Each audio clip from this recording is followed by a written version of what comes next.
Professor Allan Saxe is a political science professor at the University of Texas. We receive the professor his time through Fox News.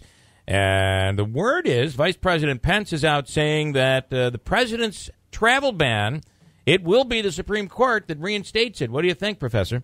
By the way, I heard your earlier conversation. I am a short old man as well. Well, I'm going to send you my clothes then. I literally am a short old man. Yeah. I'm getting shorter and older every day. I know, man. The time just does not. It just doesn't go smoothly and well for me. That is true. Yeah. Anyway, regarding the travel ban, it's been expedited, I believe, to the U.S. Supreme Court. Yes. And I understand it's become very confusing because President Trump seems to have criticized his own Justice Department, and when they appealed to the Supreme Court, this gets in the weeds, he said that it was too watered down. He wanted his original travel ban given to the Supreme Court for review and not any watered-down version. Oh, I didn't realize that. I did not either until someone alerted me to it, and he was sort of critical of his own Justice Department in their appeal. But nevertheless, I think that the lower four federal courts, the Fourth Circuit and the Ninth Circuit, which ruled against the travel ban, put an injunction on it, a hold on it, until it could be reviewed by the U.S. Supreme Court. I think they were very erroneous in doing that. I respectfully disagree with the lower federal courts and their reasoning. The First Amendment, which talks about religion, and that's what a lot of their decision was based upon, they said it's a Muslim ban. The First Amendment does not apply whatsoever to foreign policy. It applies domestically here at home. That's what the Bill of Rights is all about. But they, I think, misinterpreted it. But aside from that... So do you think, you do think it is a Muslim ban then? No, it probably doesn't matter. I think that the president has the statutory authority and the constitutional authority to... Boy, I hope not. I have to disagree with you on that. Because I was ready to agree with you, but I can't agree on this point.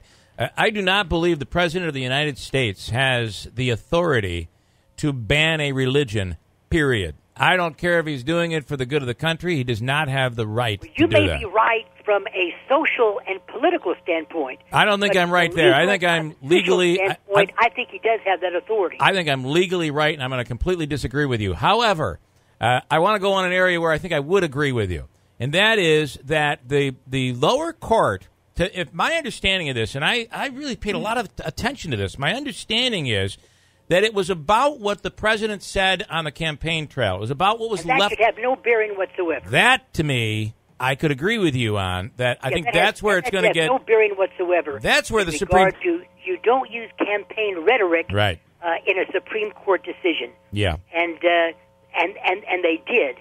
I think that the Trump administration, this is where we may have an agreement or not, in relying upon their new appointment, Judge Gorsuch, to the court, and believe he will rule in favor of upholding the travel ban along with the other four conservatives, make it a 5-4 decision. I think they may be a little bit too complacent. And the reason why I say that is I'm looking to Obamacare of a few years ago where the conservatives were looking to Justice Roberts, the new Supreme Court justice, appointed by President Bush. They said he's going to help overturn Obamacare. He did the very opposite. They tend to surprise, don't they, these Supreme Court justices? It was very surprising. Yeah. And I also think that Judge Roberts, talking about Obamacare, his interpretation of the Constitution was bizarre. He talked about taxation as being the bulwark for Obamacare.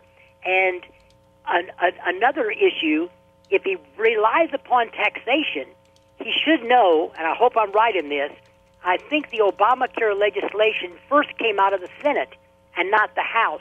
I'm going into the weeds, of course. Mm-hmm. But the Constitution says that all tax bills must originate in the House and not the Senate. Interesting. And he could have invalidated it on that point alone, but did not choose to do so. Well, it's going to be interesting. I feel that this is interesting because the Supreme Court's ruling will be that because the slippery slope is that you place a president in a position when he's running for office that if he says things, he can't be free to speak and to campaign the way we need. You're so right. You make a good point. And that's going to be interesting to see where they rule. I think that's going to be the big focus on this, and why it will make it a very important decision. But as for the other part, you've got me thinking now, Professor. I'm going to really dig in on this.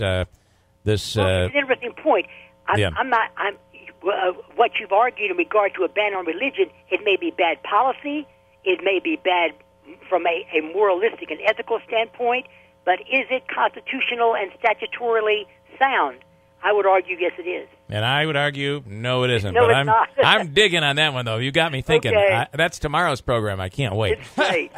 Appreciate this very much. It's what we're supposed to do, right? We're supposed to talk, agree, and disagree, and absolutely. Good always comes out of that. So. I love it. This All is right. great. Professor, thank you so much.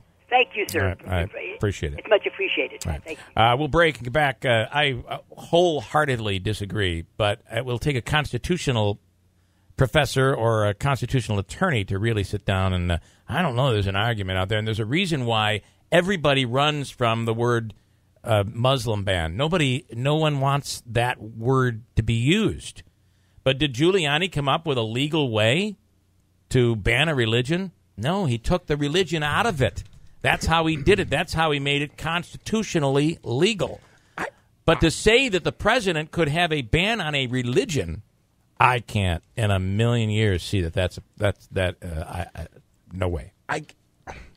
The idea, too, that it's a Muslim ban. It's 6 countries, though. But this is the point, though. That's not the professor's argument. Right. His I know argument that. You're right. is, no, he can ban Muslims if he wants to. Oh, my God, I can't believe that that's what he said. And I guess we need somebody who knows far more than us to dig into that one. But anything I've been taught, I don't believe that's the case.